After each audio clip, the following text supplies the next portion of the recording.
So far what we've done is 3 of the 12 passages that we're using in terms of retraining ourselves, re-educating ourselves, and hopefully using for kids as well.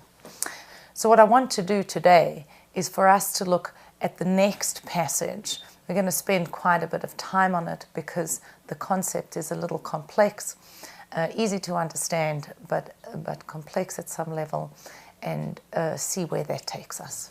I'm going to read the number 4.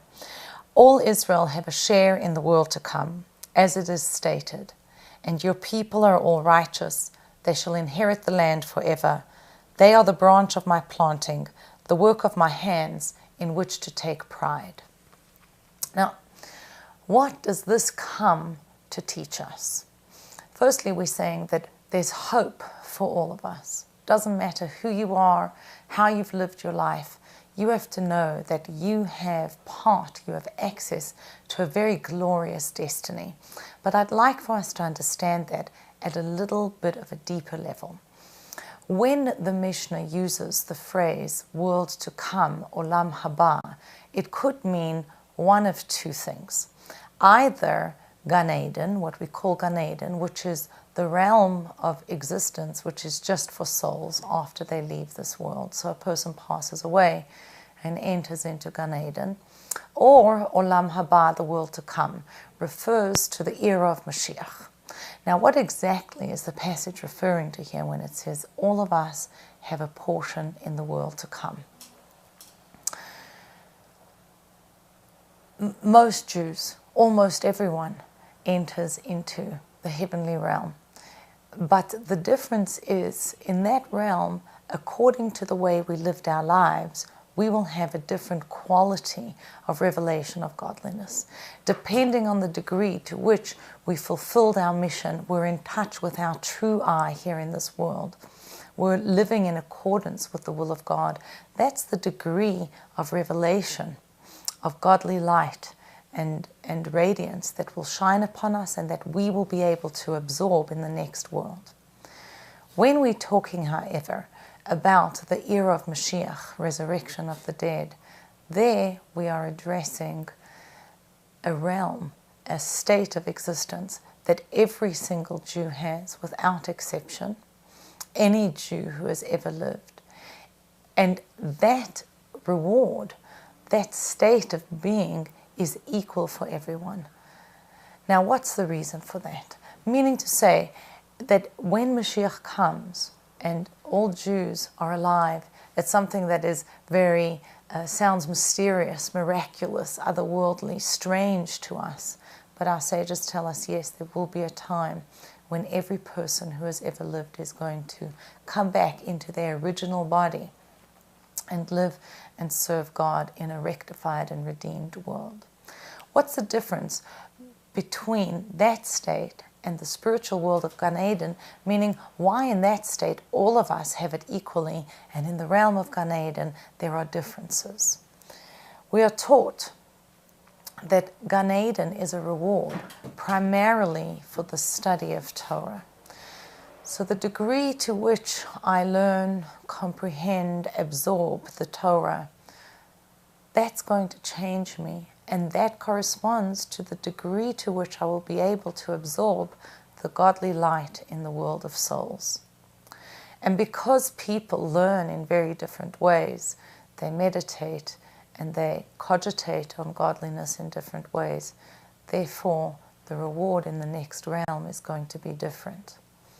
But when we come to the world of Mashiach, resurrection of the dead, that era is primarily a reward for the fulfillment of mitzvahs. Why so? God's ultimate desire is not to have a world that is heavenly. God gave the Torah. He didn't stop at creating the heavenly realms. He made an earthly, physical, limited existence. And He gave the Torah to us here, not to the angels in heaven, but to people on earth. Because God's innermost desire is that a place that apparently contradicts His existence, calls out, me and nothing else. God is a stranger. God has left the world. That place that calls out the opposite of the truth of Shema Yisrael, of Hear, O Israel, there is one God and God is one, that's the place that God wants himself, his essence, to be manifested and revealed.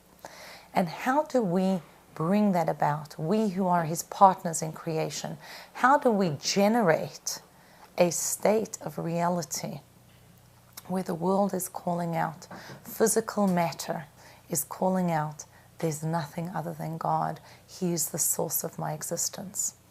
It doesn't happen so much through the study of Torah as it does through the performance of mitzvahs. When I light candles, I elevate those candles. When I say a blessing on food, I elevate the food. Put on tefillin, I elevate the tefillin. If we think about that for a moment, just take the candles. Every mitzvah that you do is not personal, it's not individual, it's cosmic in its implications. Why? Well, my body is standing up at those candles in order to light them. All of the food that I ate during the day that gives me vitality to do that is elevated. Let me think about that food. What about the farmer that grew it? The sun that shone on it? The rain that watered those vegetables? What about the truck that came to pick it up and transport it to the store?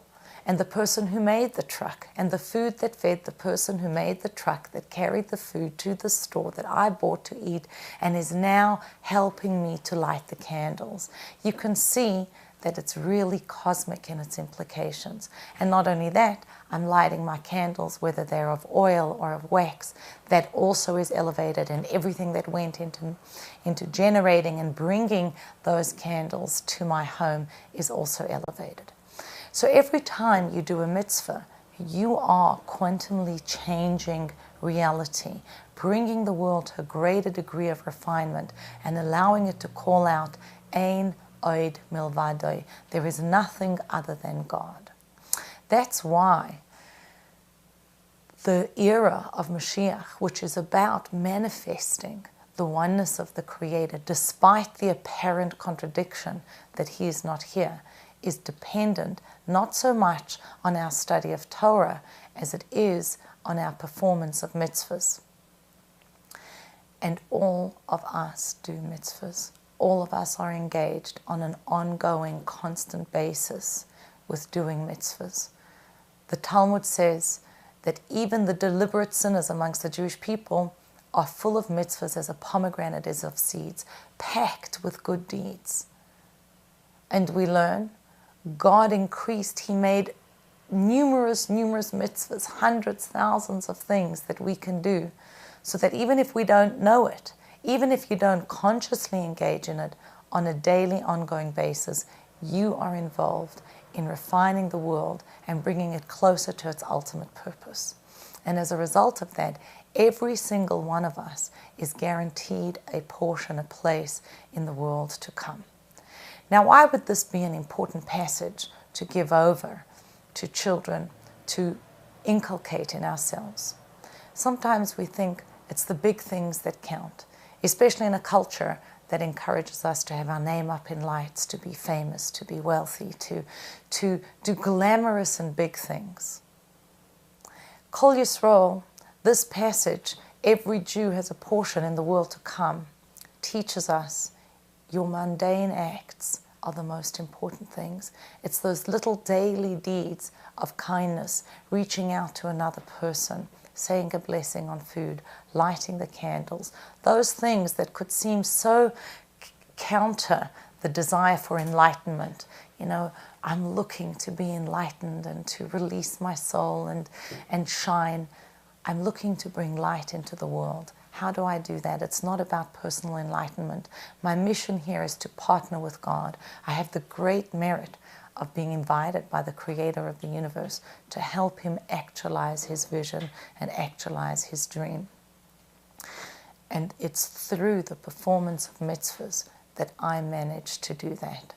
So after everything that we've learned about inheriting the Torah and feeling the oneness of God and His divine providence and intimate care for me, about the need to go out of Egypt, I then turn into my life as it is today and say, I will celebrate all of my mundane acts because each one of them is bringing the world closer to the ultimate redemption.